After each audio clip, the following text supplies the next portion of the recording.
Hi, it's Mike from Velo Cycles. Today I'm going to show you how to fit the mudguards we sell.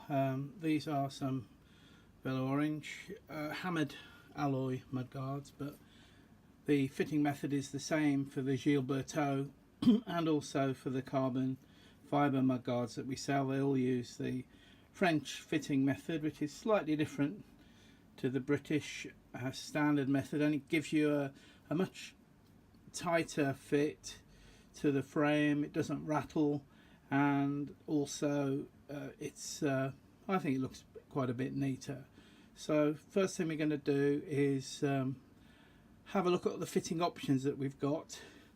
Velo Orange give you a large range of fittings that you can use to fit these, depending on the design of your bike, whether you've got a traditional French bike which they'll just bolt on, or a British bike, or Japanese, or whatever. So we're starting with the rear mudguard, and I've put a couple of fittings on already. I've put one of these clips on because the old Sun Snipe made by Raleigh that I have doesn't have a bolt, a hole to bolt the mudguard on, so I'm fitting one of these spring clips.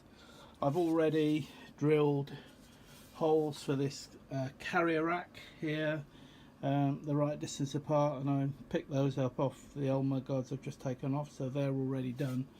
And so the first thing I'm going to do is fit it to the top of the stays. On this bike there is no hole to attach the mudguards, and rather than use the traditional mudguard bridge, I've decided to use a single hole L bracket which VO supply.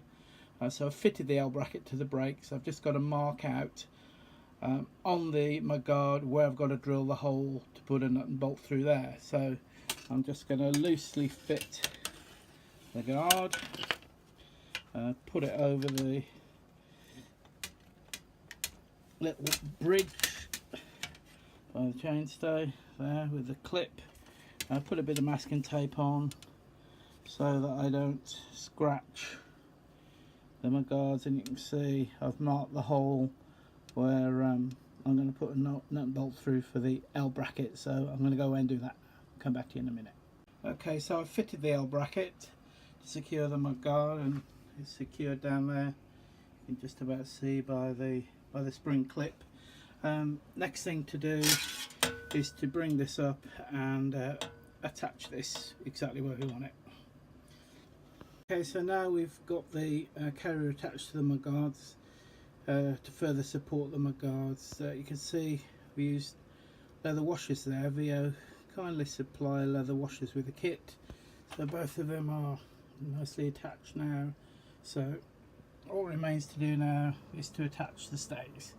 The fitting to the mudguard itself is one of these eyelet bolts. So actually there are two on the side mudguard that we're using. So they attach to pre-drilled holes in the back of the mudguard, and the R-clips go to the mudguard mountings on your bike. So I've now mounted the stays to the mudguard with the eyelet bolts nice and firmly, and to the mudguard fittings on the frame with the R-clips.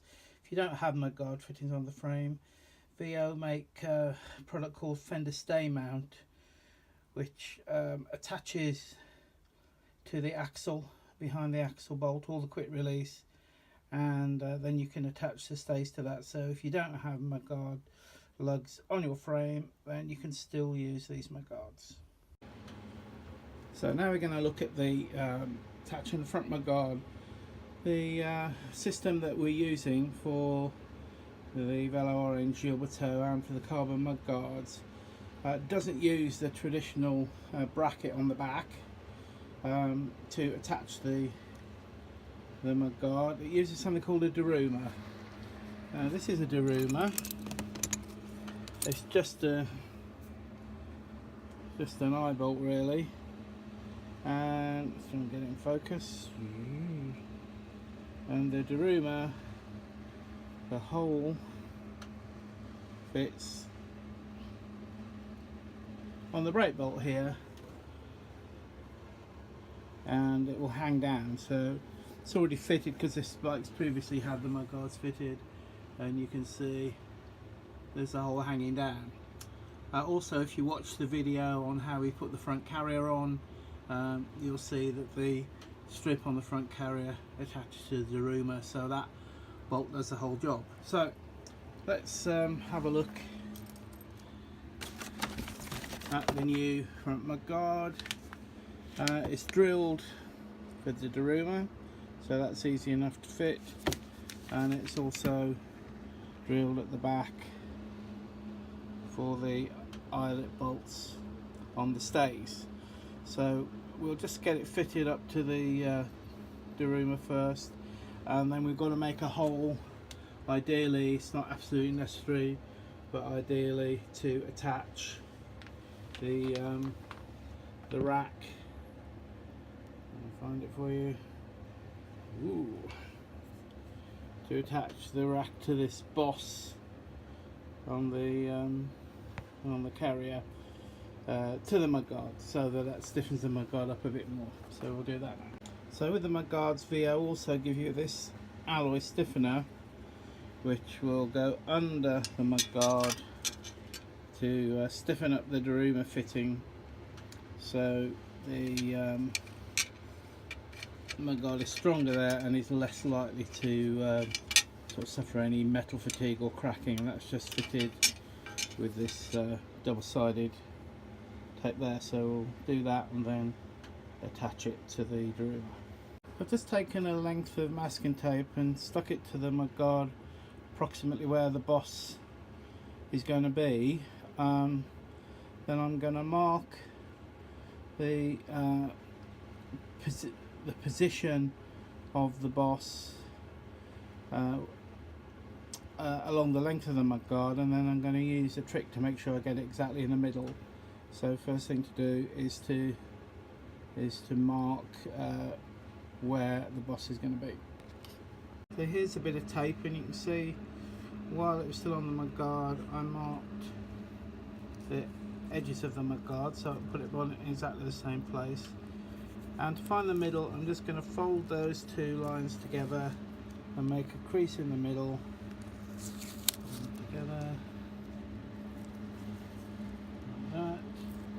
Crease in the middle, and that crease will show me exactly where the centre is. So there we go. So our line will be exactly there. So we'll then stick the tape back on the mudguard and drill a hole for the little bolt that's going to go through and attach the carrier to the mudguard. Mudguard is now nicely attached to the front rack, so it's firmly attached in two places now, and it really is very firm there, won't shake about. And if we wanted to do something like, you know, mount a light on there or something, then we've got the rack to do that. So very pleased with that. So the next step is to put the stay on, which attaches to the mudguard here in exactly the same way we did the back one, with two eyelet bolts and two R-clips. The stays come far too long, which is better than being too short, I suppose. So the easiest way I find to cut them is to use a nice big pair of wire cutters and a good hard squeeze like this. Not easy to cut, but it's quicker than using a little hacksaw, which is the other way, and then they won't get in the way of the fork when I fit them.